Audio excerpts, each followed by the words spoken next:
पुण्यातल्या सीआयडी कार्यालयासमोर सध्या पोलीस बंदोबस्त मोठ्या प्रमाणात तैनात करण्यात आलाय। सीआयडी आणि पुणे पोलिसांचे वरिष्ठ अधिकारी सीआयडी कार्यालयामध्ये आता दाखल झालेत आणि वाल्मिक कराड हा कोणत्याही क्षणी सीआयडी पोलिसांकडे स्वाधीन होऊ शकतो, शरण येऊ शकतो आणि त्या अनुषंगाने पुण्यामधल्या सीआयडी कार्यालयासमोर मोठा पोलीस बंदोबस्त ठेवण्यात आलेला आहे।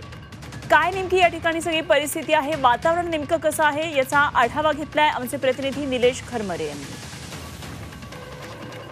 पुण्यातील सीआयडी कार्यालयासमोर मोठा फौजफाटा तैनात करण्यात आलेला आहे। त्याचं कारण म्हणजे संतोष देशमुख हत्या प्रकरण आणि खंडणी प्रकरणातला संशयित आरोपी वाल्मिक कराड हा पोलिसांच्या स्वाधीन होणार असल्याची माहिती या ठिकाणी मिळाली आहे। त्या अनुषंगाने पुणे पोलीस असतील किंवा सीआयडी कार्यालयासमोर या ठिकाणी पोलिसांचा मोठा फौजफाटा या ठिकाणी तैनात करण्यात आलेला आहे।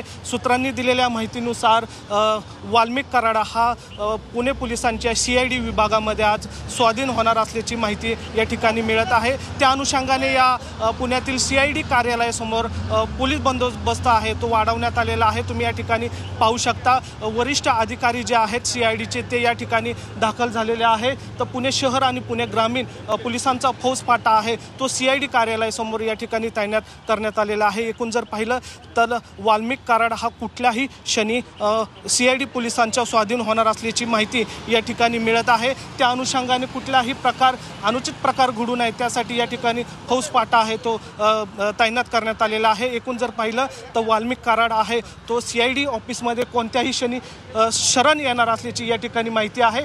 त्या अनुषंगाने या ठिकाणी पुणे पोलिसांनी जो आहे तो या ठिकाणी बंदोबस्त आपल्याला लावलेला पाहायला मिळतो। ते एवढंच नाही तर वाल्मिक कराड यांचा मित्रपरिवार आहे तो पण या ठिकाणी रात्रीपासून दाखल झालेला आहे। खरं तर त्यांचं म्हणणं असं आहे की वाल्मिक कराड आहेत ते स्वतःहून सीआयडी पोलीस यांच्या स्वाधीन होतील आणि या ठिकाणी चौकशीला सामोरं जातील आणि या अनुषंगानेच या ठिकाणी सीआयडी ऑफिस जे आहे पुण्याचं त्या ठिकाणी पोलीस बंदोबस्त आहे तो आपल्याला वाढवलेला पाहायला मिळतोय। व्हिडिओ जर्नलिस्ट विकी कांबळे सह निलेश खरमरे, झी मीडिया, पुणे।